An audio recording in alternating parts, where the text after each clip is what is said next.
আজকে সকালে আমাদের কুতুপালং পশ্চিম পাড়ায় তারা জমি জমা সংক্রান্ত একটা বিরোধ হয়। আব্দুল্লাহ মামুন এবং আব্দুল মান্নান দুই পরিবারের মধ্যে, তারা কিন্তু আপন চাচা যারা, তাদের মধ্যে এই জমি নিয়ে বিরুদ্ধে একটা বাউন্ডারি ওয়াল নির্মাণ করতে গিয়ে তাদের মধ্যে যে সংঘর্ষ হয়, সেই সংঘর্ষে 3 জন মারা গেছে।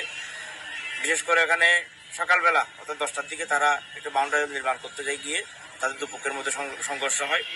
সংঘর্ষে আহত হয়ে আব্দুল্লাহ মামুনকে কুতুপালং আলিফ হাসপাতালে ভর্তি করা হয়। সেখান থেকে সেখানে মৃত ঘোষণা করা হয় এবং বাকি 2 জন আব্দুল মান্নান এবং শাহিনা বেগমকে কুতুপালং এমএসএফ হাসপাতালে ভর্তি করা হয়। সেখানে ডাক্তার তাদেরকে মৃত ঘোষণা করেন। জামাতের আমির তো উনি ঘটনাস্থলে মূলত ছিল না। তো হঠাৎ আব্দুল মান্নান তাকে বাসায় পেয়ে তাকে ছুরি দিয়ে আঘাত করে তিনি ঘটনাস্থলে মৃত্যুবরণ করেন।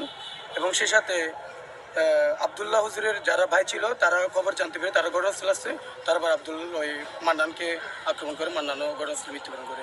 সব মশার বিরুদ্ধে সুরক্ষা দিতে এলো বসুন্ধরা। আমি ওখানে গিয়ে দেখলাম যে ওনারা আসলে আহত। তখন ডাক্তারের সাথে আমি কথা বলে ডাক্তার বললো যে ওনাদেরকে ট্রিটমেন্ট দিচ্ছি। ট্রিটমেন্ট দেওয়ার পরে আমি আমার কর্মস্থল, আজকে আমার স্কুল খোলা ছিল, আমি স্কুলে চলে যাই। ওনাদেরকে বললাম যে তোমরা বাসায় চলে যাও।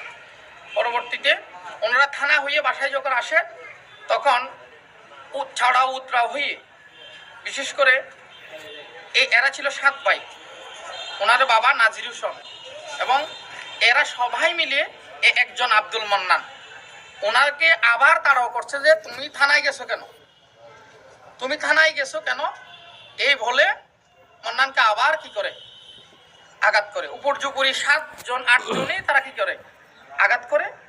আঘাতের পরে এক পর্যায়ে আমার মনে হয় মান্নান তো একজন, আমার মনে হয় ওনারা 7 জন যে 8 জন ছিল ওনাদের ছুরির আঘাতে কি ওনার এক ভাই এবং আব্দুল মান্নান কি হয় মৃত্যুবরণ করে।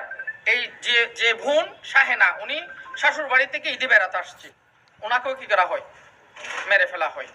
কিন্তু আমি অত্যন্ত দুঃখ প্রকাশ করছি, যিনি অপরপক্ষে যিনি মৃত্যুবরণ করেছেন হাফেজ আবদুল্লাহ, তিনি আমার ছোট ভাই, তিনি অত্যন্ত একজন সক্রিয় একজন জামাত ইসলামের একজন লিডার এবং আলেম।